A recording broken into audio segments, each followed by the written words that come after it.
And it's specifically a callback to a movie called O'Malley of the Mounted, which is a Mountie movie in 1921. It sounds like an Irish porno, honestly, Mike, but sure. Right?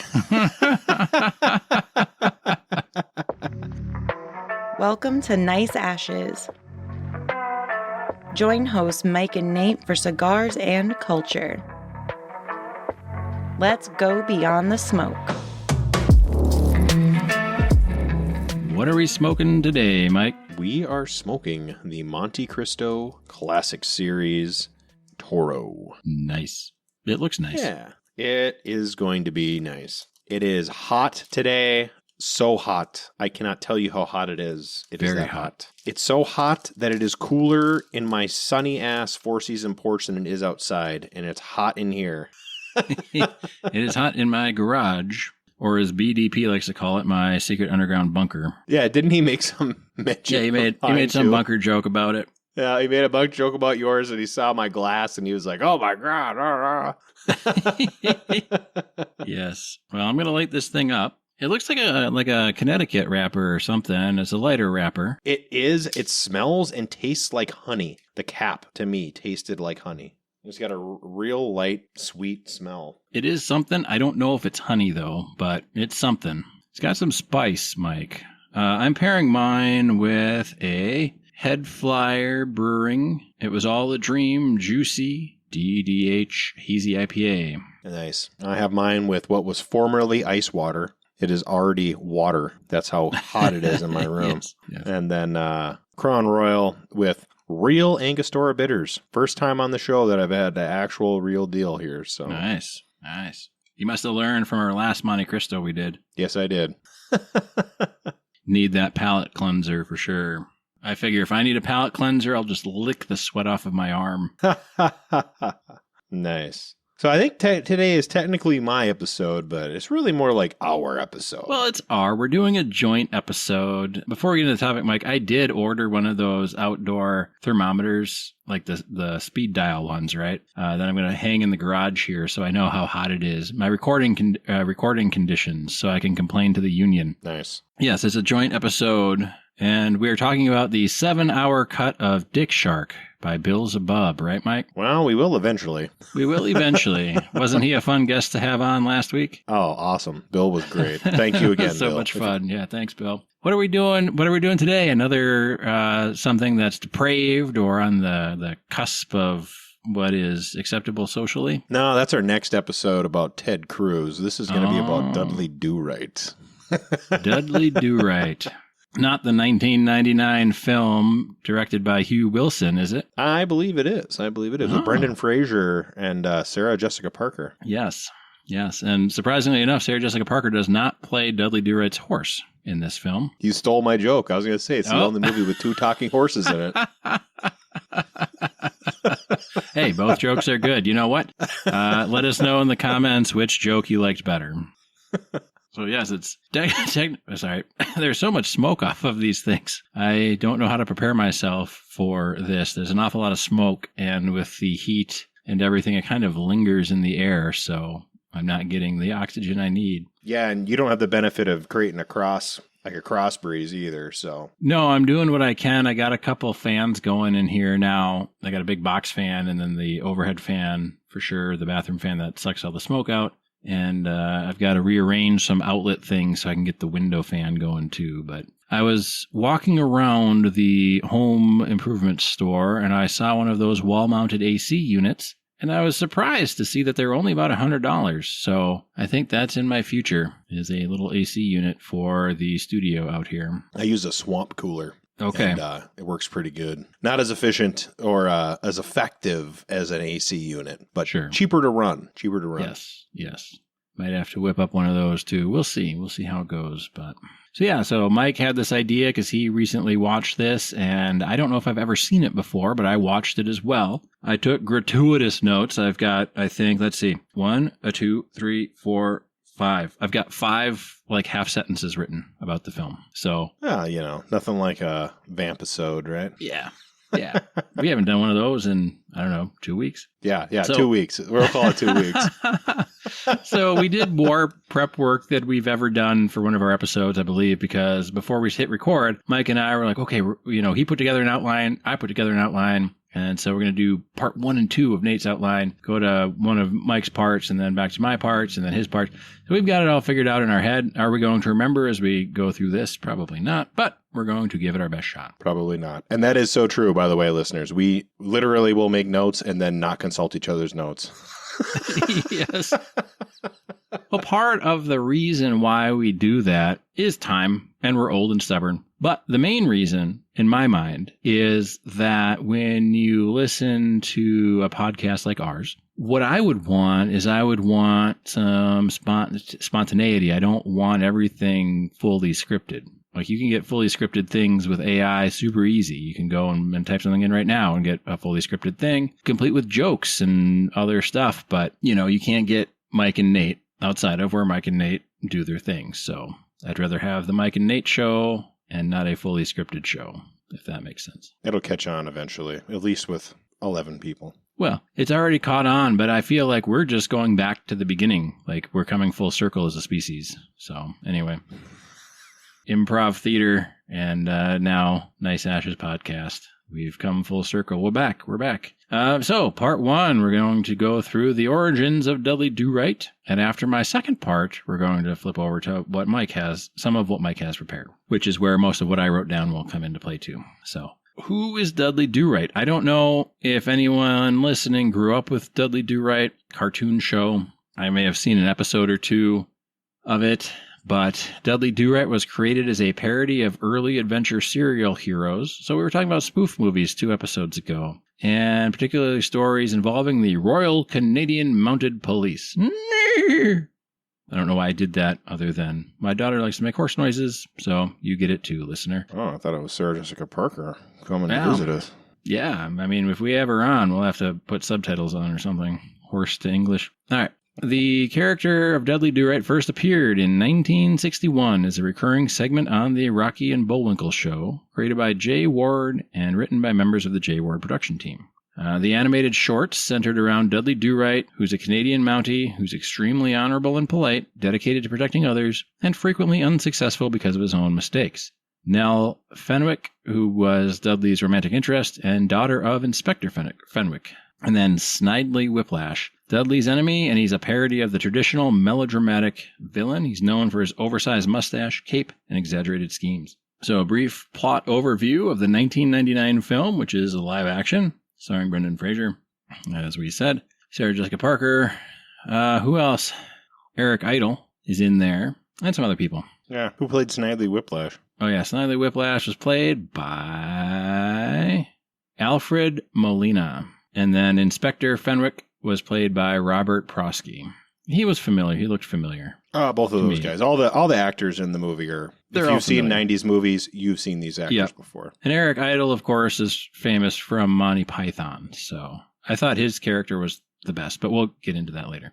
All right. So the 1999 story expands the short animated segments into a feature-length adventure involving Dudley's career as a Mountie, his relationship with Nell, and Snidely Whiplash's attempts to take control of the town of Semi-Happy Valley. So the film begins with Dudley Do-Right returning to his hometown after completing his training as a Royal Canadian Mountie. He's introduced as being loyal, idealistic, dedicated to justice, and determined to prove himself. He reconnects with Nell, his childhood friend and romantic interest. Nell is the daughter of Inspector Fenwick, Dudley's superior officer.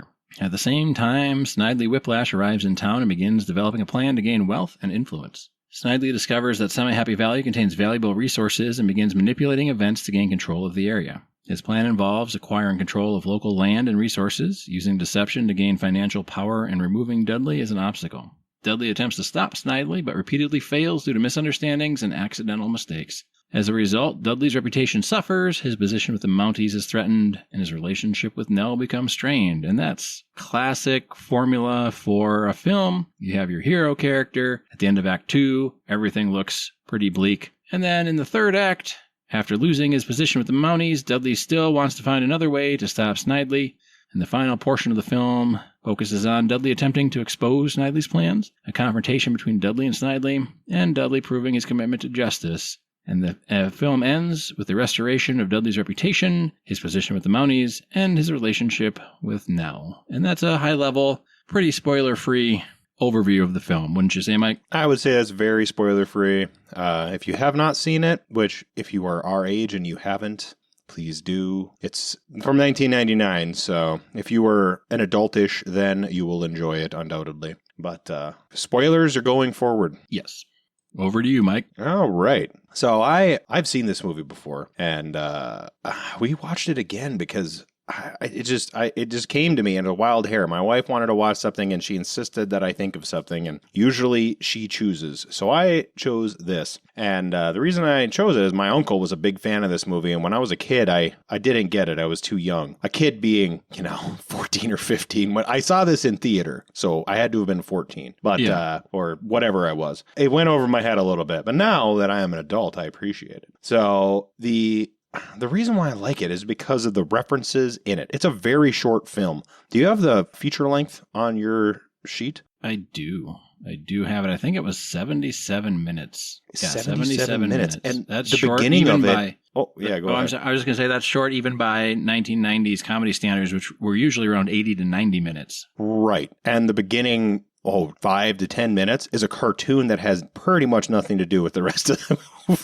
No, I did. So I'm glad you brought that up because I want to talk about it. And I know in the older films, they used to do those little cartoons at the beginning of movies that had nothing to do with the major thing. But usually they're presented in a way that says a mini film, Bugs Bunny in whatever, right? And this animated thing started, and I, honest to goodness, thought it was the beginning of Dudley Do-Right. And I thought that the dumb person at the end who married the super attractive woman was going to turn out to be Dudley's father. And then we're going to cut to live action. But that wasn't the case at all. This was completely unrelated. Completely unrelated. It's great. I was feeling fairly green at the time that I watched, and I was so confused because I didn't remember the mini movie. So I was like, oh, this is great, But that's a great intro because the movie is filled with references to other things, and it's an hour-long stream of constant adult reference hidden. And as Nate and I were talking before the show, it's not like the modern comedy, like a Shrek, where it's dirty underlying comedy. It's just adult comedy in a child story. There's nothing inappropriate about it. I don't know about nothing inappropriate. It depends on what modern society deems inappropriate, Mike. It's inappropriate in a fashion, but it's not grotesque. Let's call it that way, right? Like the mini intro, the mini movie at the intro. Yeah. So the movie itself is a genre parody called the Northern genre. And the 1920 silent films used to have epic Canadian films in the silent era where they would have large landscapes. And it's specifically a callback to a movie called O'Malley of the Mounted, which is a Monte movie in 1921. It sounds like an Irish porno, honestly, Mike, but sure. Right? Yeah. So, well, Canadian pornographers. Oh, anyway, yeah. Oh, yeah. And the Royal Canadian Mounted Police iconography throughout the movie is classic Royal Mountie Police type of stuff. And also classic Northern Minnesota, Northern Wisconsin, we're Canadian. We're getting there. Okay. We're getting there. It's not that's what pulled me in. That's what pulled me in. Here we go. Mike's happy. This is his happy place. It's not his semi-happy place. It's his full happy place.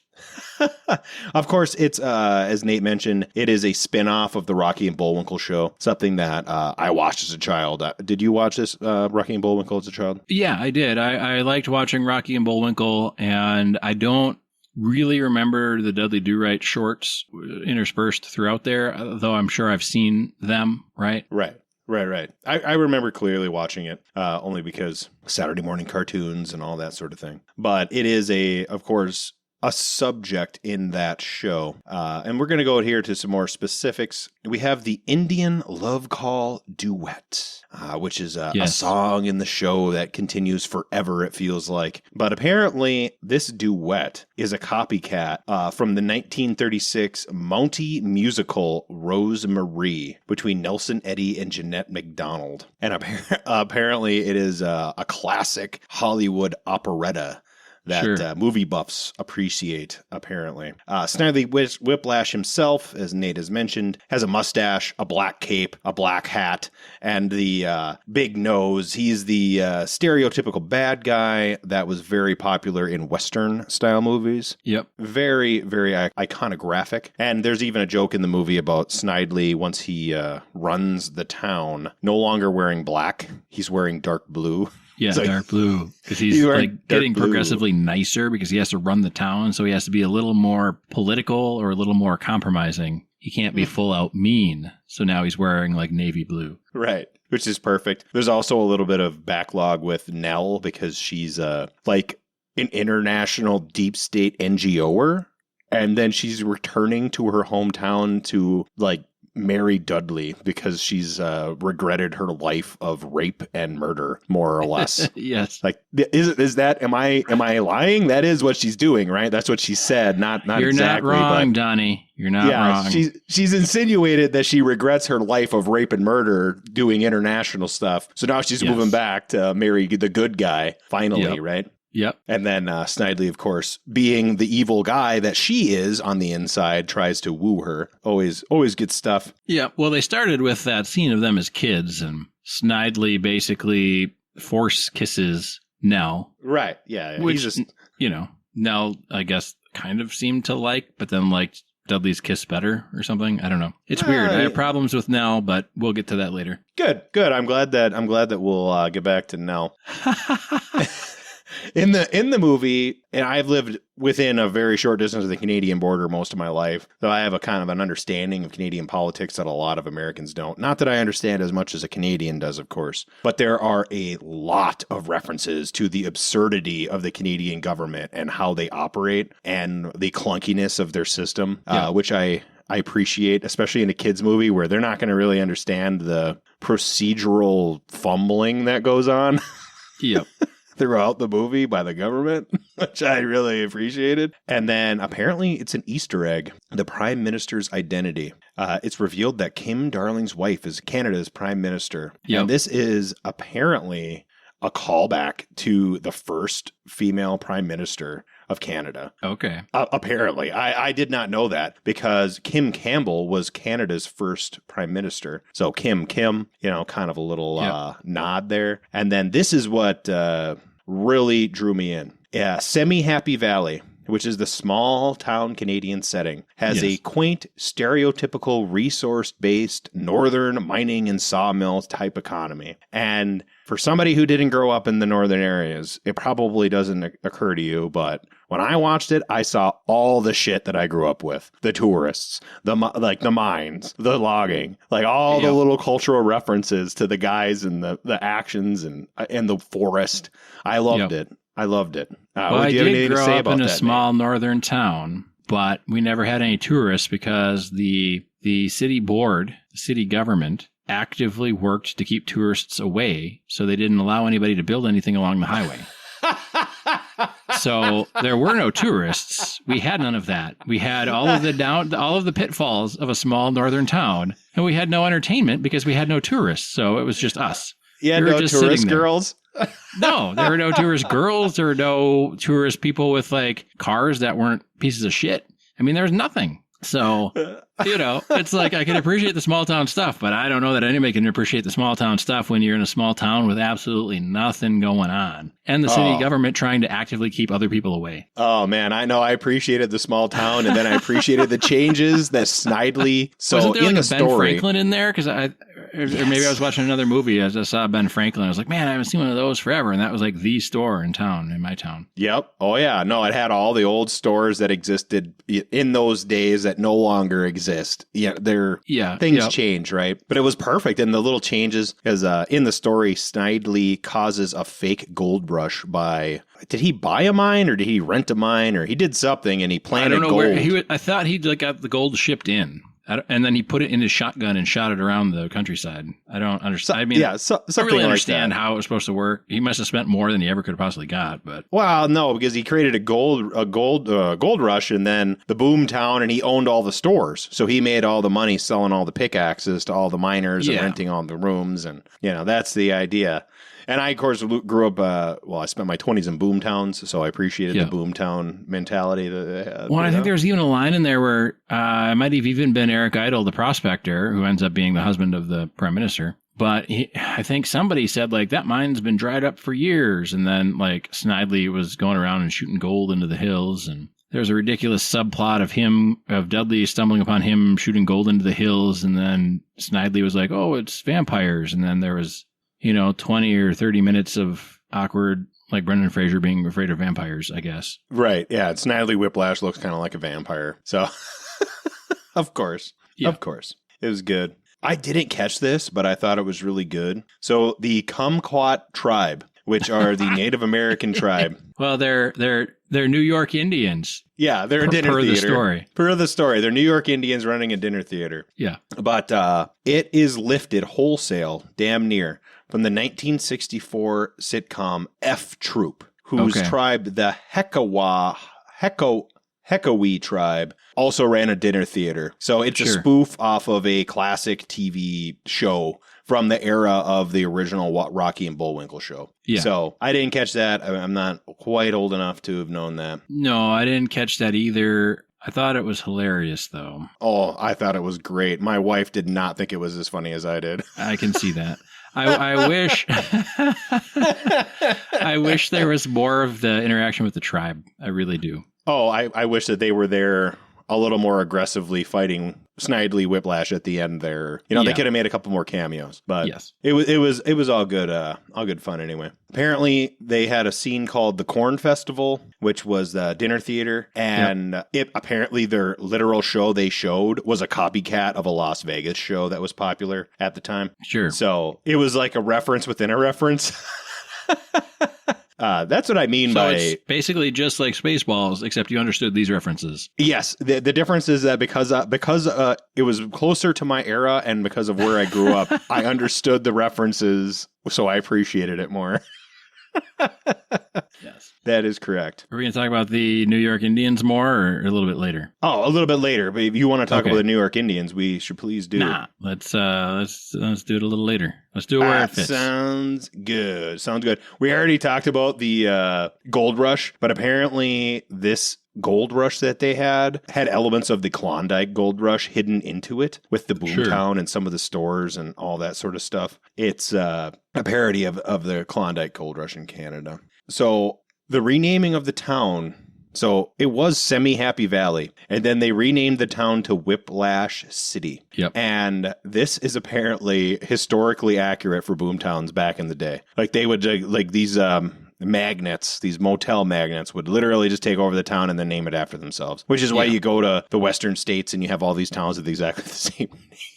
Yeah, over and over again. That, and they would name it Marriotteville, Holiday Inn and Suitesville, or whatever. Right. Yeah. Like Garrison or Crosby. There's a ton of these names where it was like just a railroad crew chief or something. Like guys would name it after their daughters. Yeah, out east, it's all New Berlin, New York, New London, New Prague, and then you get further west, and it's like Cliff Town. Yeah, named after Cliff. He founded the town in 1803. Yeah, it is. It's like Morrisonville. Or like Sourdough Bread Town. Okay. We did a tour, Sarah and I did up north of a mine, and it was like Swedeville and Finland, and like every town was just like the nationality of the people that lived there. Yeah. Yeah, Poleville. Yeah, exactly. It's like Pollock Town, Romatin. Yeah, exactly. Yep, exactly. Oh, the tins and the tons. There's tons of that too. Anyway. Or is there tins of that? Tins of that ton. I love it. I love it.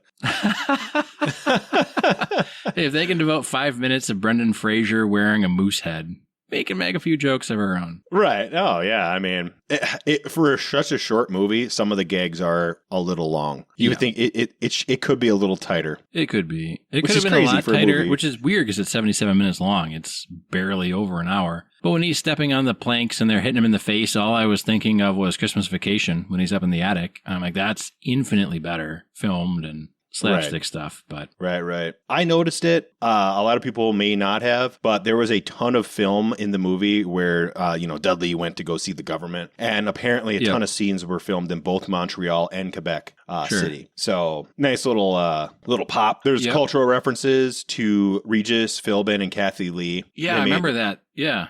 Yeah, that was the movie that Eric Idle got to go. Yeah, he got to go on the TV show, and they introduced him and stuff. And honestly, I think Eric Idle was the strongest part of the whole film. Maybe I like Brendan Fraser of that era. He was pretty funny. Honestly, Sarah Jessica Parker was good too. But I mean, they were all good in their roles. I just like Eric Idle. Maybe I was just so excited to see him, but I like his style of humor, and I love Brendan Fraser. Like George of the Jungle is my jam when we're talking about like early 90s Brendan Fraser stuff, and The Mummy, and they're funny. And I feel like in those movies, so in George of the Jungle, like Brendan Fraser also plays, I don't know if I would go so far to call either George or Dudley dim-witted characters, but kind of dim-witted characters. I would say they're not dim-witted, unaware naive, but powerful. Naive characters. Yeah. Unaware of, they're both sheltered. Let's say that. They're both sheltered, right? Dudley lives in this do-right world where he's a Mountie doing right all the time. George of the Jungle lives in a jungle where he's the only human, taught by John Cleese, another Monty Python character, about the ideal. Like they're taught about these ideals, and then they get into the real world and these ideals don't work. So that's where their struggle comes in. Right. Speaking of George of the Jungle, the director and the main actor were both involved with that film production, and there were multiple references to George of the Jungle in Dudley Do-Right, which I found very humorous, and if you've seen both, you will catch right away.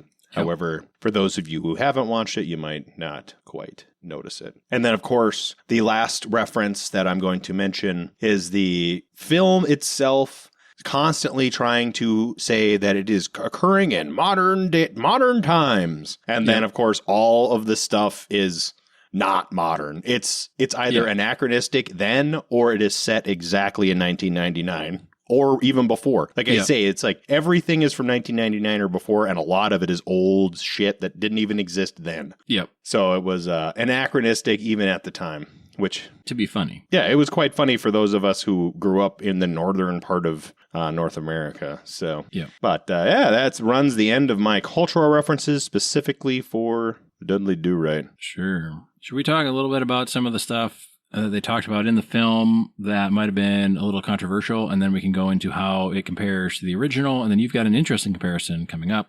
Should we do a cigar check, Mike? Yeah, I'm not quite halfway, but the cigar is good. Very smoky, kind of a light-bodied cigar. That sweetness went away. Yeah, the sweetness went away. Very mild. It is very mild. I get a little bit of like a hint of spice on it. It's got some nuttiness to it. It's a Connecticut cigar, very high quality. Very high quality. A little nutty, a little spicy. Yeah. It might not be a full true Connecticut. What's the Cameroon? Is that the little bit darker Connecticut? Yeah, it could be a Cameroon. Yeah. It's not super light. No, lighter it's not than super what we normally light. smoke. I would hesitate to recommend this to like a newbie. Mm-mm. No, there's too much smoke. There's just too much smoke. There's too much smoke. It's very smoky. And there's a little bit more flavor than you would maybe typically get. So yeah, there is some complexity to it because it has that nut note and then it has the spiciness to it. Yeah. Not saying you can't do it as a newcomer to cigars. Just I probably wouldn't recommend it thus far for a newcomer. Something to work up to, maybe. Yeah, maybe like a 10th cigar or a 5th cigar, something of that nature. Yeah, depending on your preferences and what you find out.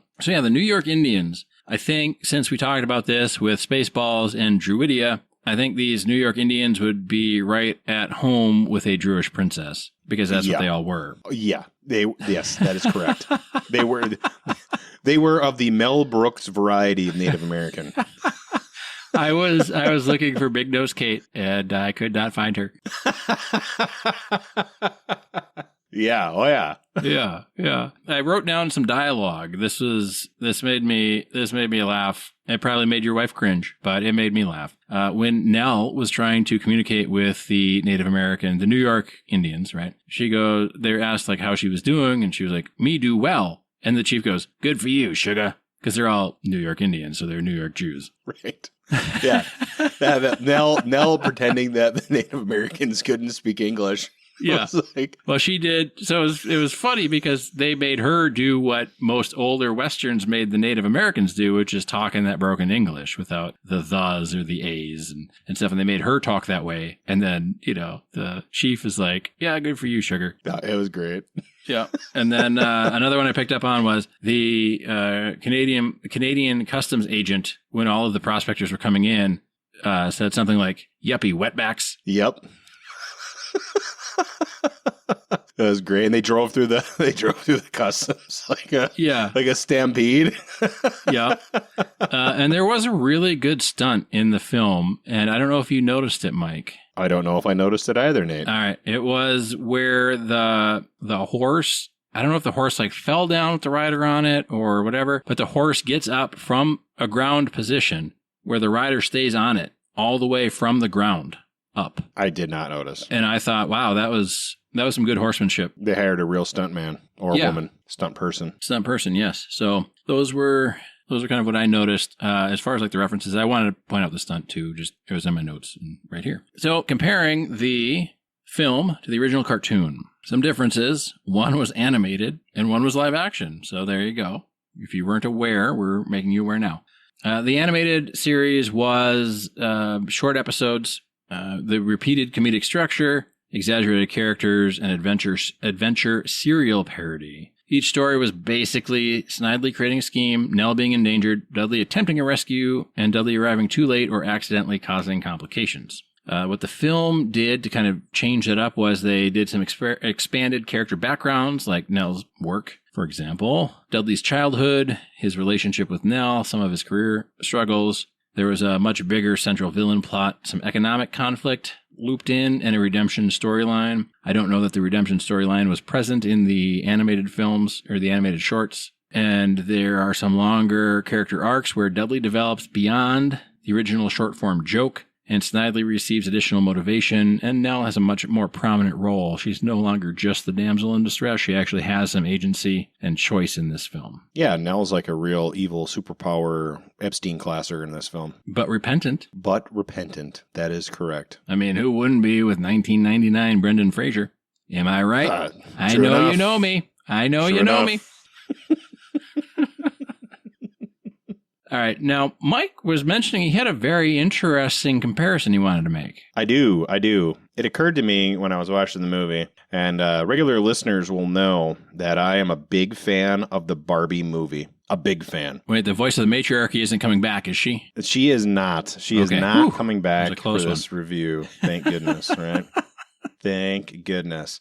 So I have a little breakdown of the movies independently, which we don't really need to go into. We kind of covered the storyline of Dudley Do-Right, which the general story is filled with inside jokes after inside joke, which is great.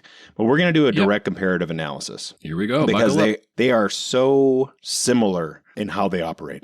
So both movies have a surface layer. Dudley Do-Right has the slapstick, bumbling hero motif with Snidely Whiplash and the larger family-friendly story. The Barbie movie, of course, has the bright production and soundtrack and the underdog adventure and all the surface level sort of stuff. Both movies also have the inner layer for subcultural groups, right? So Dudley Do-Right is largely a shot-for-shot remake of various northern silent films, Royal Canadian Police propaganda films, the original Rocky and Bullwinkle show, and some Canadiana theme. Whereas Barbie has constant homages to Kubrick and various serious films, Mattel and their larger production history, feminist theories, gender discourse references, and other film literate and political commentary. Both stories have a power usurpation and restoration plot where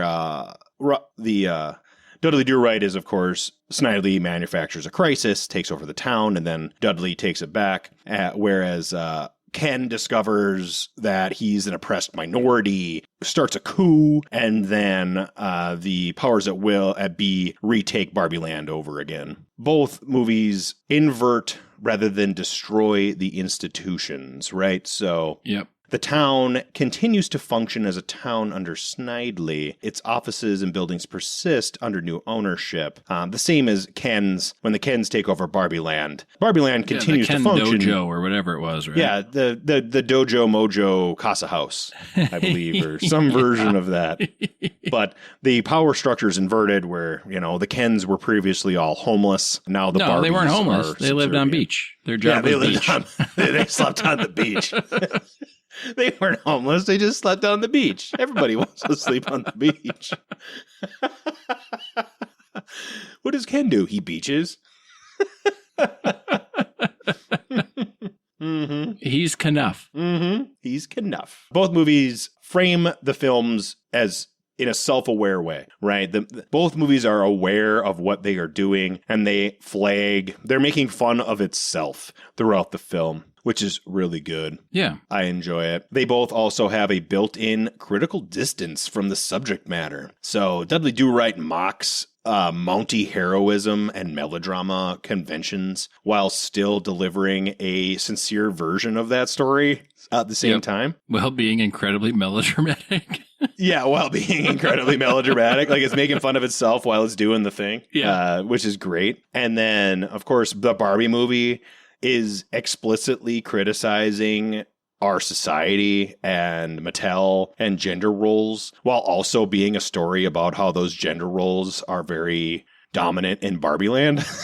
So it's like it's making fun of the society while showing like the same version of society. Some would say unwittingly. Same, but like inverted, or depending on who you talk to, right? Right. Yeah, the Barbie movie was controversial because everybody saw a little bit of something in it that wasn't necessarily supposed to be there, but it was, kind of thing. And I really liked the Barbie movie. It's so complex for such a simple movie. No idea how or why or what they had to do to convince Mattel to be on board with what was presented. It was incredible. I'm glad they did. The constant references to original Barbie products is hidden in there was great. Oh, yeah. They had the explicit ones, and then they had the implicit ones. Like they hid in they got in the trans Barbie, and they got in little jabs on Citizens United, and it was so good. Now, not that we're talking about the Barbie movie, of course. No, but if you want to talk more about the Barbie movie, we have a whole episode out on it.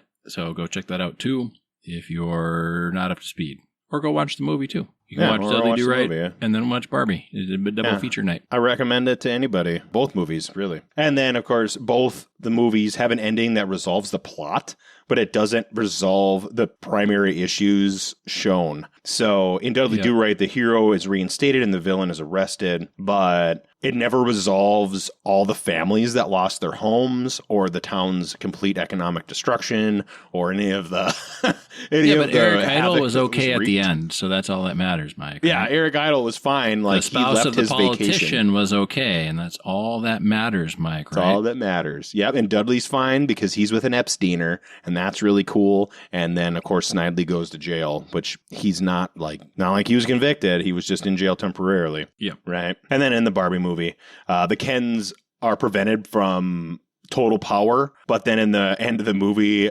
they kind of insert that the Kens are not going to get any rights. Yeah. Like they have limited rights, fake rights.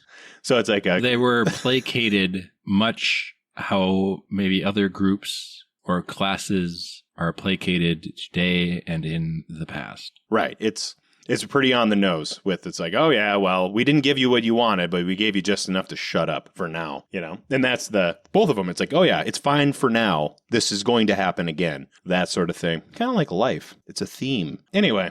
And of course, the results, right? Both of them were children's adjacent movies that had coding for adults. And in that way, they are very similar. They have very similar plots. Yep. They have very similar devices. I would say the Dudley Do-Right is more child-friendly than the Barbie movie. I think the Barbie movie is really for adults. Yeah, there's a lot of adult themes needed to be understood to appreciate the Barbie movie. And it's not like Shrek. Kids enjoy Shrek because you don't have to understand the jokes. They're still just silly things happening, but you appreciate them more as an adult. But Barbie, you really have to have that kind of like adult understanding of things to enjoy the movie fully. It's not just Barbie doing fun Barbie stuff. Like, it's legitimately like a revolution in Barbie land. Yeah, it's two revolutions because Barbie has her own revolution trying to get a vagina, seeing the real world. And then she's tried, Mattel tries to control her. And then Ken finds out that he's an oppressed citizen. He has his own revolution. So it's like,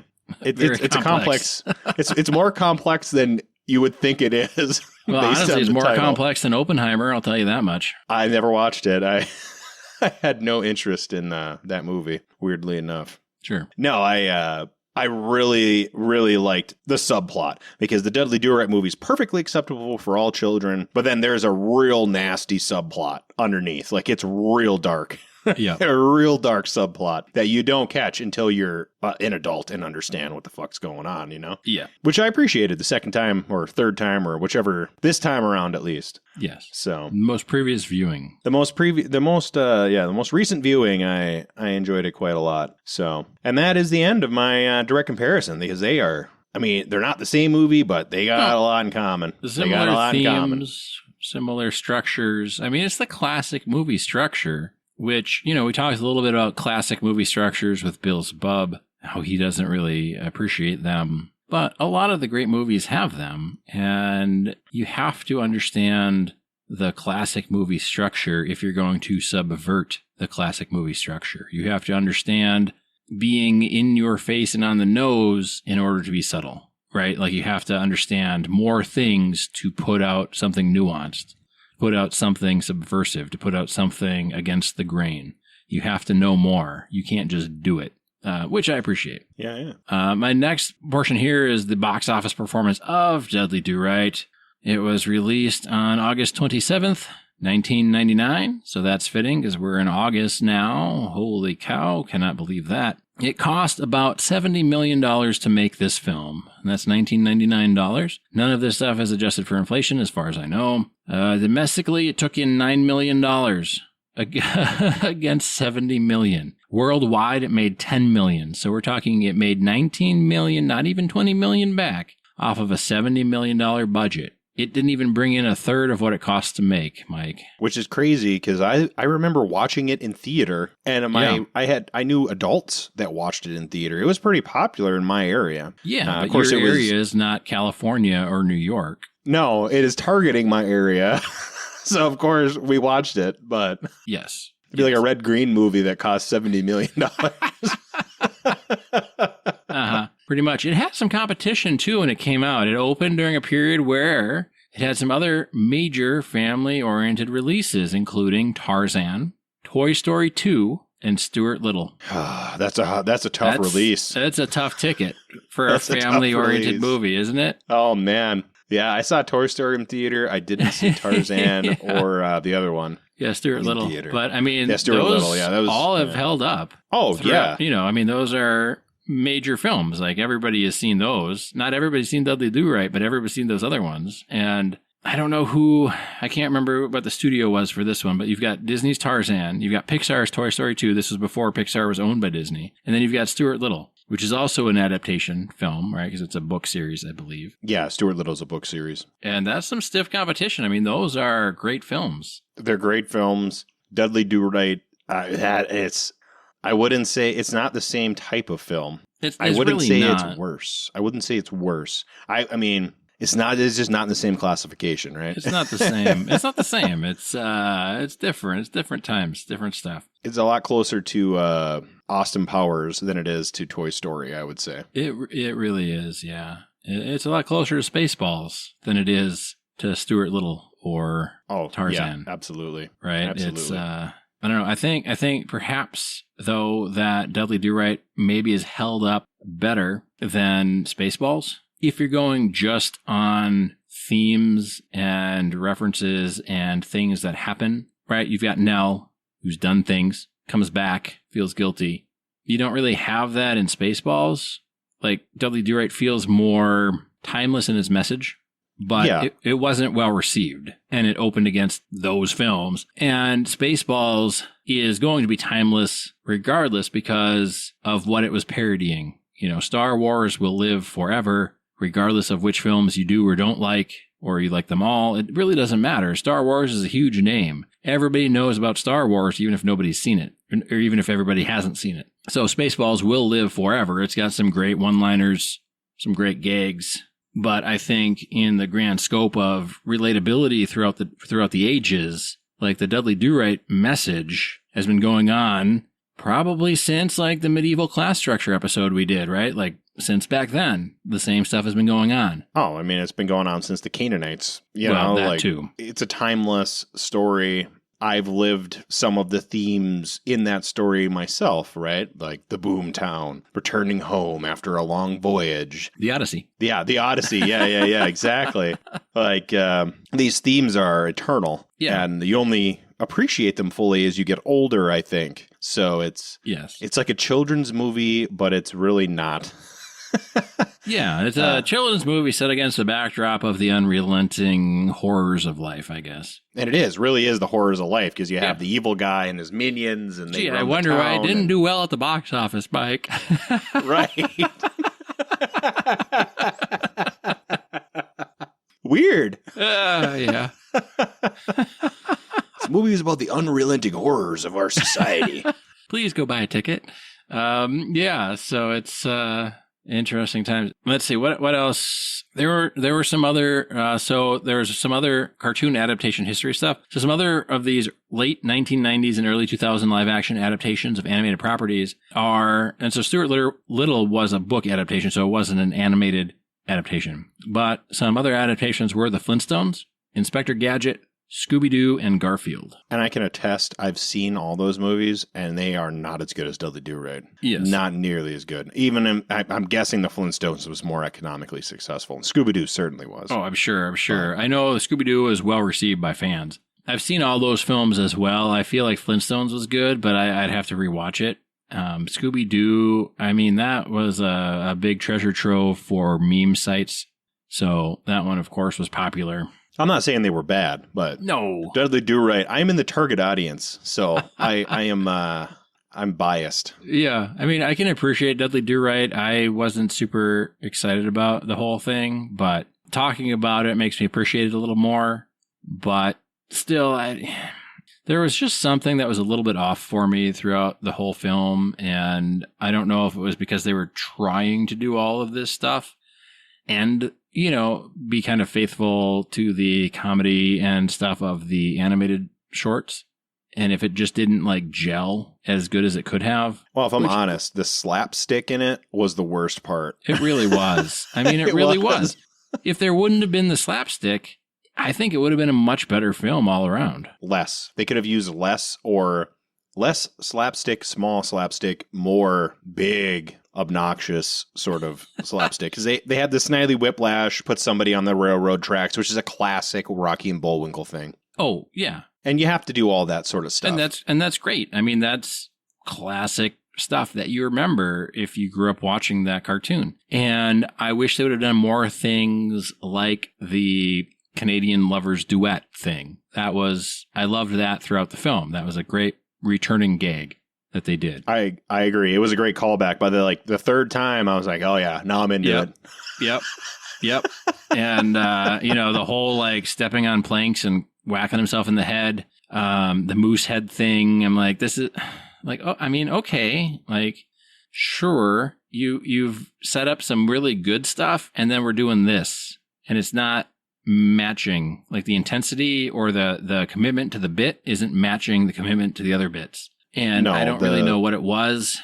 It's hard to say. Specifically, the floorboards was 5 floorboards too long. I did appreciate the callback when and they only did 4 got hit. floorboards, but it was still 5 floorboards. No, I'm just yeah. I don't remember. It was too long. There was too many floorboards. 3 was enough, and they did more than that. Yes. But I did like the callback after they got married. That was nice. Yep. But yeah, they did. They did good callbacks. Just not every initial thing worked, and sometimes with callbacks, the initial thing gets stronger, like the love duet.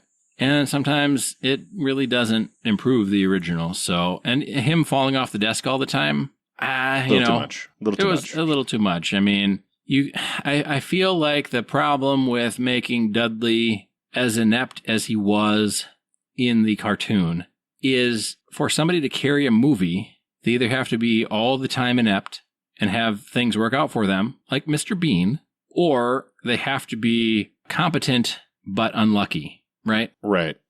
I think that the turn to Dark Dudley needed to occur earlier. Yeah. Like, he was Mountie Dudley for too long, and he was motorcycle leather Dudley for too short. Yep. Yeah, that's a good point. I mean, the humor you get from him being, goody two shoes, they tried to milk that for too long, and that's how he always was in the cartoons. And it works in the cartoons because he's on screen for 4 to 8 minutes, right? Yeah, it's a short within the original series was probably a 20-minute episode. Long. Yeah, 22-minute episode. Yeah, exactly. So the Dudley Do-Right series is one commercial break. So it works, and it's only once a week or whatever. Yeah. But the shtick wears thin when you're doing it for half an hour. It should have been 15, 20 minutes at most. And then he should have been Evil Dudley, and then maybe they could have cleaned up the town a little. But they left that... they left it all fucked up on purpose, I'm sure. Oh, yeah. But... semi-happy Valley was still semi-happy at the end. So yes, it was. Yeah, there were definitely things I enjoyed about it. I think taken as a whole, it was fairly uneven. Oh yeah, without some kind of like the nostalgic rose-colored glasses. I think we've said this before. Like, you didn't grow up with Spaceballs, so you weren't overly enamored with it. I did grow up with Spaceballs, and I still was kind of like, well. Some of that stuff was a bit long, and that's a short movie too. And some of it's a bit long. And we really, like, in today's day and age where we have 3-hour, 4-hour movies in theaters, to sit here nitpicking about, well, that gag went on 2 minutes too long of a 77-minute movie. Should we really be nitpicking? But, those 2 minutes or those 3 minutes, that's the difference between making $19 million back on your $70 million budget and, quadrupling or 10 timesing your budget. That's the difference. It comes down to that stuff. It really does. It suffers from the same problem of George of the Jungle, where some of the gags are just too long. There's too many ones that are, I don't want to say too simplistic, but they kind of are. They're not complex enough to be humorous to an adult. I think... What I liked about George of the Jungle, and I need to rewatch that one, but I've seen that one a lot. What I like about George of the Jungle is that I feel like they give Brendan space and time to be the character and for the audience to get to know the character. And I didn't really feel like they gave time for Brendan to show Dudley and for the audience to know Dudley. In the same way. I agree. You never got to see into the internal workings of Dudley Do-Right, which I think a film like this needed.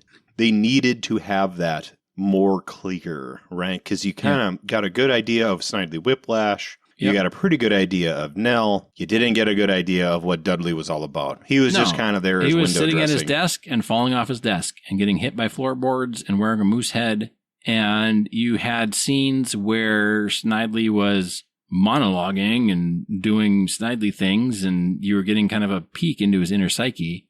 And then, like, his whole scene, like you mentioned earlier, with he was wearing black, and then somebody was like, hey, is your suit dark blue? He's like, no, it's black, it's black. And that's also a funny joke because a lot of men cannot tell the difference between navy and black. They can't. It's a gender thing for sure. And so it was funny because they pulled up both on screen, and then that's how I tell in my closet at home. I have to take the dark blue and the black, and then I can see which one is which, but I can't tell just looking at them. Right. I didn't see it right away either. That's what made it work so well. That was a hilarious joke, right? Because it's that's a joke making fun of men, but men are like, Yep, that's me. I'm guilty. That's me. So, but he got that, and Dudley didn't really get any of that. And then the scenes where he could have been getting to know Dudley was outshined by Eric Idle. Or he was too busy falling off his chair and getting hit by floorboards, which is crazy. It's like this immaculate cabin. Yes. I mean, everything is immaculate in this Monte shack. Yep. But then the floorboards his floorboards wouldn't have been nailed down. Like, does he do that every day? Like he falls off his desk every day? I don't know. You tell me. Right. It was a little too far. Yeah, and I mean, they did the childhood scene, which they should have cut that and given us a little bit more time with Dudley on his own without other people sharing the shot with him, right? We should have gotten a little bit of time with him alone to get to know him. I think that him and his horse, they could have added a couple of minutes of that. They could have cut some of the gags. Not cut him out, just made him a little tighter. They don't even need to add length to the movie. They could just tighten up some of the slower gags, and then they could have added more plot, for Dudley, more character development. And think about this, right? Like, instead of doing that intro scene with them all as kids, right before he turns bad, well, heavy air quotes, bad, you could have had him looking at a picture on his desk of the three of them, because by that point we would have known who those three people were. We wouldn't have had to have the whole, filmed scene. It could be implied through a photograph, where then it's like, oh man, this is the end of Act 1. He's about to turn bad. He looks at the picture. Oh boy, they're all childhood friends. Holy cow, that's mind-blowing.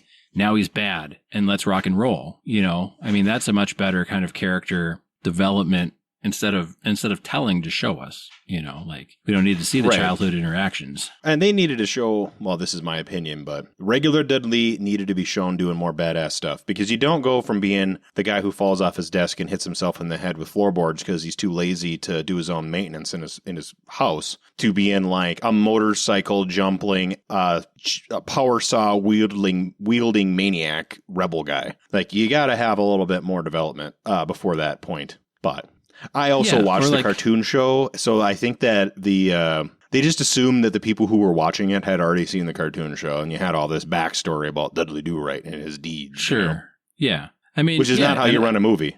how does he go? How does he go to fabricating a cardboard or press board saw blade? Right, because that was a whole gig where he was going to saw somebody in half, and then he punched it and it fell apart because it was styrofoam or whatever it was, right? And it was paper mache. Okay, yep, you're right.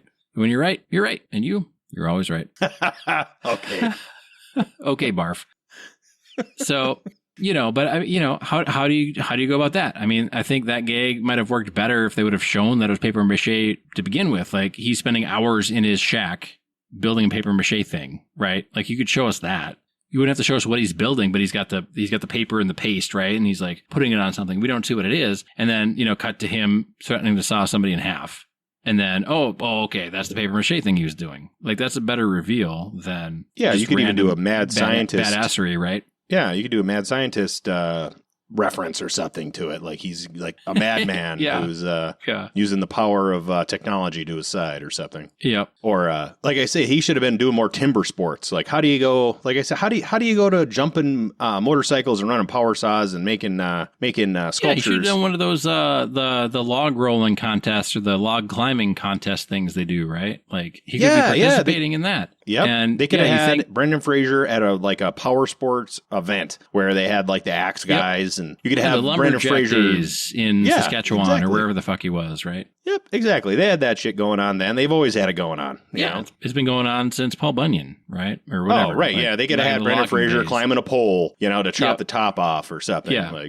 Yep. Body double. You could have had a body double do it. Well, he did. I mean, notoriously, he did a lot of his own stunts, and that's why, part of the reason for his withdrawal, not all of the reason, but some of it was his body was so beaten up by all the stunts he had to do. Right. And at that time, he was in shape enough where he could have climbed a pole and did some stuff for sure. Well, yeah. At least on a film. Yes. Yeah, I think they made some interesting choices, probably predicated on what you said, was that they fully believed anybody watching the film would have seen every single episode of Rocky and Bullwinkle to see every single short of Dudley Do-Right. Man, that's part of the problem with doing some of these films, and that's what Marvel has been hitting, too, is not everybody's going to see everything, because now you've got too many movies. And even back in 99, I don't know how long Rocky and Bullwinkle ran, but you're getting people that want to go to the theater to see Brendan Fraser or see this character that they heard of, or maybe have seen one or two of the little shorts. But you're taking a side character and giving them a full feature, and you need to do a little bit extra work to bring everybody who hasn't seen the original stuff into the fold. And that's what the early Marvel movies did. They made movies assuming people have never read the comics. They were vaguely aware of who Iron Man was. They didn't really know his origin story. They didn't really know what made him tick. They didn't know all of these things. And that's the stuff they put in. And then they got away from that in the later and later movies. But if they would have done just a little bit of that in this movie, I think it would have easily recouped its production cost. Absolutely. Even a scene where Dudley Do-Right arrested other baddies not related to this story would have bulked him up a little bit. Well, you know what I mean? And it goes back to what I was saying is, for a movie lead, you need a character that's either fully incompetent, but things works out for them, or they're competent but have bad luck. You can't have somebody who's incompetent and has bad luck, and then suddenly everything works out for them. Like, the disconnect is too strong. You gotta pick one or the other. Right, and my memory is, of course, vague of watching these cartoons as a child. Yeah. But if I remember correctly, Dudley Do-Right was a competent but naive individual who would have accidents not of his own making, but persevered in the end via his superior characteristics. Well, his superior morality, doing right all the time. Yeah, and exactly. It doesn't work all the time, but in the long run, it does. You, too, can get an Epstein classer. If only you do right. If only you do right. And also dress up as a leather-clad biker and do sick jumps. Right, yeah. Leather-clad biker jumps with power saws. Definitely necessary. So let's talk about Nell a little bit. Yeah. I feel like, Sarah Jessica Parker did a great job. I feel like the character, how it was written and portrayed, was frustrating because even in the beginning scene where they're children, she seemed excited and open to Snidely's forced kiss. And then she seemed to like Dudley's kiss, which was not forced, but then she goes off and does things. And that's good. And then comes back repentant and wants Dudley, and they do the love duet. And then Snidely's back in the picture suddenly, and she seems more interested, Snidely's back in the picture, and she seems more interested in Snidely, and she seems to be a willing participant to Snidely's advances over Dudley. Very much so. It's a subtext that you don't get unless you're an adult, but Nell is not a goodie. She's a baddie. No. Dudley is a goodie, and he is narrow-minded to her inner nature to an extent, whereas Snidely is fully aware to it. Yes. Yeah. He's too much of a goodie to see that she really should be with Snidely, probably. Well, honestly, yeah. Dudley's probably not going to tie her up and choke her. No, he is not. He's not eating babies with her. No. Not bringing her that extra pack of jerky, but.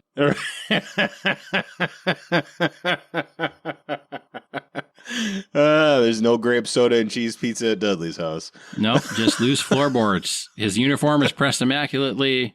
Everything is dust-free, but those floorboards, dang it, getting a couple penny nails is just too much for Dudley. Yeah, beautiful landscaping, excellent maintenance other than the floorboards. And the moose. Apparently, he doesn't know how to hang. Yeah, he didn't use weight-rated wall anchors or something. Right, and that is a reference, or that was referenced in Skyrim, if I remember my game right, because you have to drop a moose head on somebody to kill them in the game. Oh, sure. So I was like, I wonder if that's a reference. I was like, oh, well, in my head it is. Yeah, in your head it is. I don't know when all those things came out. That's... Skyrim was way later. Skyrim would have been a reference to that, not the other way around. Well, sure. Yeah. It's, but yeah, it's funny, those things where it's like... we get back in the 90s or early 2000s and it's kind of all the same, but it's really not. Right. You almost feel bad for Dudley because Nell is not a goodie. No part of her is a goodie. No, she's Nell is Dudley Do-Right's Jenny from Forrest Gump. Yeah, that's a good way to put it.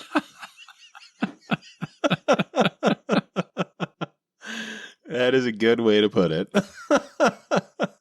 And I didn't like Jenny either. No. She's like the antagonist of the whole film. Kind of, yeah. She is the antagonist, isn't she? More so than the Vietnam War, for God's sakes. That was just a side quest. Yeah. Yeah. Run, Forrest, run. Yeah. I mean, at least, that's the whole thing is like Jenny maybe had more character development than Nell did, but it was a longer film and much better done film. But, she started out, I don't know that she ever wasn't like an advocate for Forrest.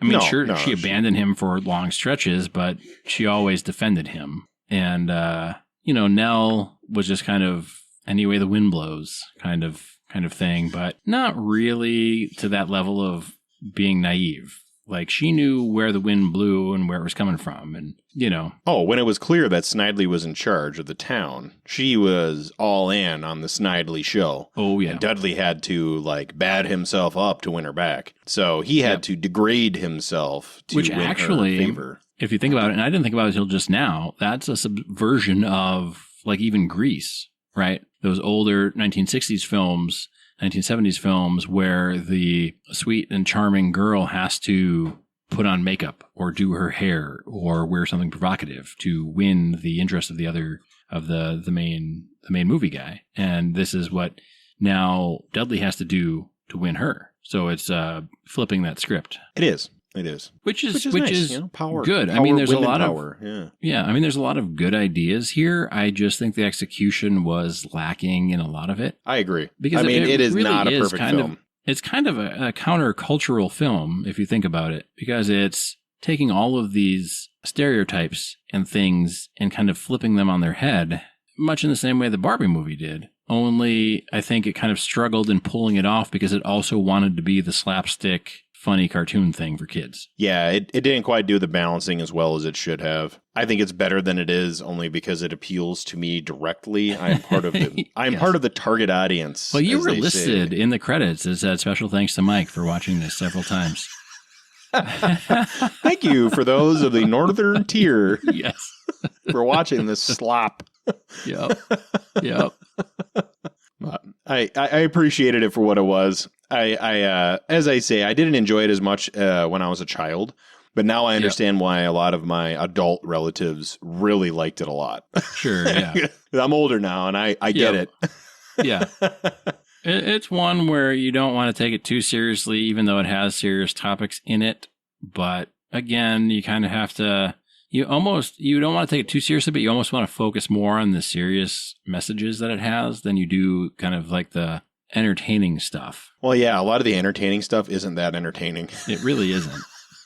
It really isn't. It's so sad to say, but it's sad to say, but it happens. I mean, and you haven't seen Oppenheimer. I went and saw Oppenheimer in the theaters, and I went in expecting something, and that's not what it was. I was expecting, I don't know, some kind of interpersonal, psychological drama / maybe action film. And, I know it's all scientists, but I was expecting something more like A Beautiful Mind, right? Where you're peeling back and really diving deep into Oppenheimer's mind and his things and stuff. And I left the theater and I was like, that wasn't what I expected, and I don't really know how to feel about this film. And then I watched it again at home, and I told myself before I watched it at home, and I said, you know what I think this movie is? I think this movie is a courtroom drama. And I watched the movie understanding it to be a courtroom drama, and it was great. It is a courtroom drama. That's what it is. It's like 12 Angry Men. It's a courtroom drama. That's all that it is. And it's great. And you don't need to see an IMAX. That's silly, Christopher Nolan. That's silly, silly, silly talk. But, thinking about what a movie is or isn't, Dudley Do-Right is not the slapstick comedy, even though it tries. But that's not what it is. It's like a societal critique is what it really is. And it kind of fumbled a bit. I agree. They missed... In order for it to be a better societal critique, they would have needed to get into Dudley's inner world more. And you could have had 3 minutes. They didn't really give any introspection into Dudley other than he always does right. And he literally says it in the movie. He's like, it's in the name, do right. Got it, man. Got it. But, it doesn't help us as the audience relate to you. No. And they tried with the Eric Idle character trying to explain, that there's not just black and white, there's gray. But they needed to do some additional work up front with Dudley's character to make those other scenes resonate a bit more, I think. So I agree. Maybe they should make a remake with Brendan Fraser and they could. It would be, you know what? It would be interesting to see I do like that when they do take a character like that and they revisit them in their twilight ages. Not that Brendan Fraser's in his twilight years, but as an older version of that character, right? Like you can imply all of the stuff that happened. Right, like Nell left Dudley for Snidely, of course, because that's her inner demon and that's what she wants. Has some kids, whatever, right? Like whatever it might be. Yeah, that'd be a fun movie. And then Horst can still be around. Same horse. Got to be the same one. Well, why not? Got to be. It's Hollywood, or it's movies, man. Like it could be the same horse. They can live forever in movies, and that would be interesting because he is coming back for The Mummy 4, so they could definitely get him back for Dudley Do-Right. Yeah, and I'd watch it. I'd watch it in theater if they remake Dudley Do-Right. I will watch it in theater, and we will review it on the show. I don't know about remake. I think they should just do a sequel. It should be here's what they did. Here's what they did. They did Puss in Boots, which was a side character from Shrek, and that movie was whatever, not whatever. And then they did a second Puss in Boots, and that movie was whatever. Like it wasn't, it's just your average child movie slop. And then they came out with Puss in Boots: Last Wish. And holy cow, is that a movie? That is a fantastic movie. That's a great movie. And it's not a remake. It's Puss in Boots at the end of his life, running from death. But it's a kid's movie. But it's Puss in Boots literally running from death. And death is scary. And it's funny and it's scary. Scary for an adult. There were several times the hairs on my arm stood up in this animated kids movie. That's how hard that movie comes at you. And they could just do a Dudley Do-Right 2 or, something more appropriately named, Twilight in the North or something, right? Whatever you would call it. Oh, Dudley Do-Right Hard Coming. That's what. Yeah. Hell yeah. The Moosehead Strikes Back. But you could do that, and that would be a fantastic film, and it could still be funny, and it could still tackle societal themes like the first one did. It wouldn't have to be a remake. We could just, here's Dudley years after, right? Yeah, I think it's a great idea. We have a lot of great ideas for remakes here. Man, we do. We really do. And this one wouldn't really be a remake. It's a revisiting, or like a, whatever they call like a soft reboot, like let's get back into the Dudley Do-Right world, see what he's up to these days. I think this is as good of an idea as Kingpin 2. I think Kingpin 2 would be great, especially now the bowling is getting a little more popular again. Yep. With the young generation and the two-handed bowling, and there's a lot of things going on that you could make fun of. Oh, yeah. And you got to make fun of it. That's the whole point of these movies. For sure. In a loving way, in a knowing way. Yes. You have, and it's like we said, you have to understand the things in order to make fun of them in an appropriate way. Or in a way that doesn't turn people off, but it brings together the people that actually love the thing you're making fun of. Right. Like you can't take yourself too seriously. Yeah. So, but in order to do that correctly, you have to know what the hell you're talking about. Like the Barbie movie. The Barbie movie was great because it was self-aware and it had a ton of research and it knew the kind of the backlash against Barbie, but it also added the sub-layer of like, well, everybody talks about Barbie, but nobody gives a shit about Ken. He's on the beach, So it added depth.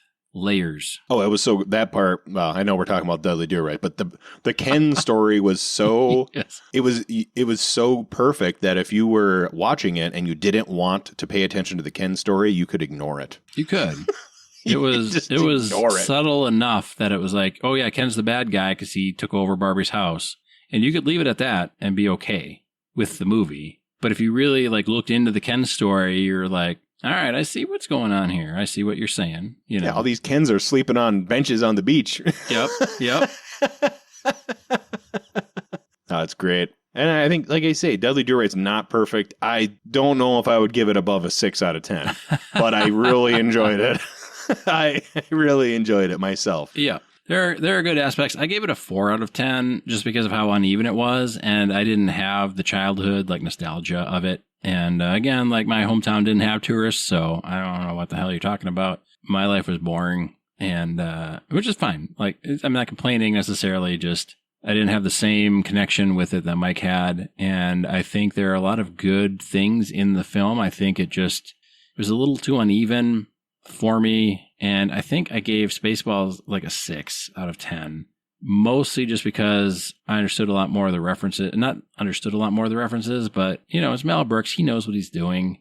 Some of the stuff didn't land with me with Spaceballs, which we talked about on the previous episode, or 2 episodes ago. But there were just a few things they could have done in Dudley Do-Right to tighten it up a little bit and give us a little bit more exposition on Dudley. Dudley felt like the least inspected character of the entire film, and it's named after him. We knew more about the prospector, Eric Idle, than we knew about Dudley. We knew more about Snidely Whiplash's main henchman that ran the hot dog stand. We really did. Yeah, than we knew about Dudley.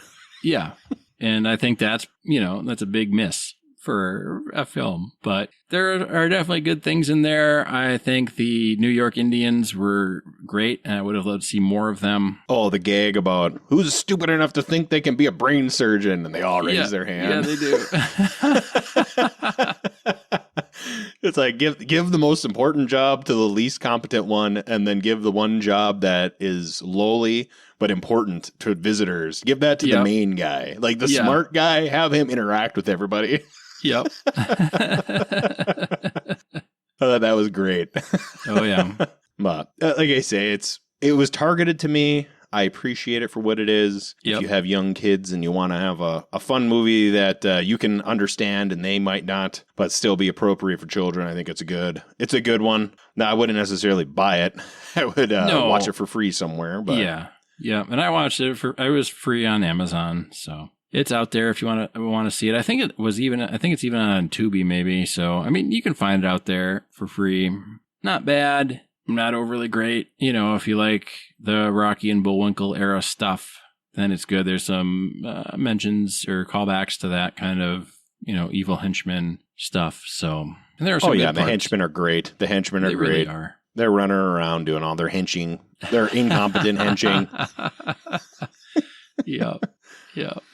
So I am officially done with my cigar. Yeah, man. Rating this is going to be about the same as the Dudley Do-Right. I think mine got really kind of nasty and sour last 2 inches. Not a huge fan of that. Definitely not as good as the Platinum series. Nowhere close. Nowhere close. This is a hard one because it's going to start with that. Yep. I'm not sure what the second number is going to be. I think I'm going to do this. I think that's fair. I feel like, okay, so I was like, well, I don't know. I mean, I don't know if I would almost rather smoke the Tatiana Sweet Euphoria. That one was at least like consistent throughout. And this one was good, but I don't know, that last 2 inches.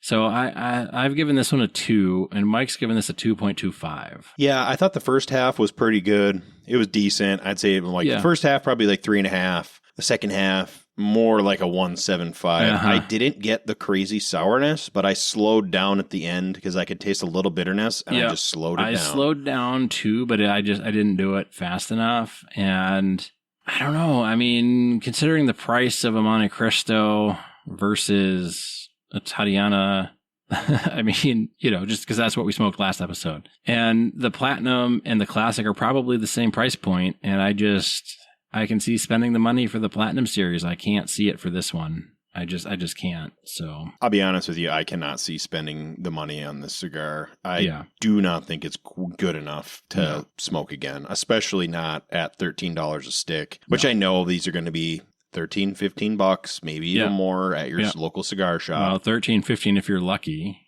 If you watch for a deal online, you can get them for less than that. But I wouldn't. I don't think I would flinch at paying full price in a cigar lounge for a Montecristo Platinum series. I wouldn't. I would buy the Platinum. It's an easy buy. This Classic one though, it didn't jive with me. So no, we rated the Don Smith at 3.5. Both of us did. Yep. And the Don Smith is $1.70. Yep. So the Don Smith Series D is significantly better. Yeah. Than this cigar. Yep. That might be almost as good as the Platinum series. Like the Montecristo Platinum, I gave a 4.5. Mike gave a 4.75. And we both gave the Don Smith Series D a 3.5. So sometimes the extra money is not worth it. And that's, we smoke a lot of the really cheap cigars. And then occasionally we do a little bit more expensive ones just to see how they compare. And I'd rather smoke the Don Smith Series D over this one, which is crazy to say because I did some looking into the Don Smith Series D, and it's a very divisive stick. Some people hate it, and some people love it. And it comes down to personal preference, and maybe it comes down to, I don't know if it's gatekeeping really, but the snobbery, that you get in like wine and fine liquors, right? You get some snobbery and stuff. And probably it's kind of like there was a gag, and I don't know how real it was, that they were doing the tap water. I think you might have mentioned it, right? Where it's like give people a bunch of different kinds of tap water, and it's all the same tap water, and convince them that that they're different. It's like, no. Yeah, it's like sparkling artesian well or something, but it's just from the tap. Yeah. So. You convince yourself that it's good. I've had artesian water, and it was awful. It was terrible. Yeah. We threw it away. Yeah. Like, it wasn't very good. No. We brought it on a hiking trip, and we were like, oh my God, we should just bought water. Yeah. Just squeeze some water out of an elephant turd like that fucking guy, the wildlife guy, the survivalist guy. Can't remember his name. Bear Grylls or Bear somebody Grylls, of that yeah. nature. Yep. Yeah. Les Stroud and his gimmick knife. So, yeah, I don't know. I mean, if you want a kind of quintessential 1990s film, I mean, Dudley for sure, especially if you're into that kind of lumberjack, Canadian, really far north type humor and type stuff, slice of life, maybe even. Well, yeah, I mean, like I say, I'm part of the target audience. I love me some red green. I grew up in the woods. Yep. It's just, it speaks to me and my people directly, which is probably part of the reason why it didn't do very well in the theater. There's not a lot of us. And there's no theaters up there. Yeah, well, there's nothing here. There's nothing here but, bear shit and forest is what it is, and tourists throwing garbage on the ground. But, but yeah, no, I enjoyed it. I am acknowledging that I enjoyed it because I am the target group, not because it is a great movie. I would rate it a 6. I rated Spaceballs about a 6, even though I will acknowledge Spaceballs is by far a better movie. Yeah. By far. But, yeah. Yes. I think that's it then for Dudley Do-Right and for the Montecristo Classic Series Toro. Thank you for listening, and we'll catch you next week. Be safe, have fun.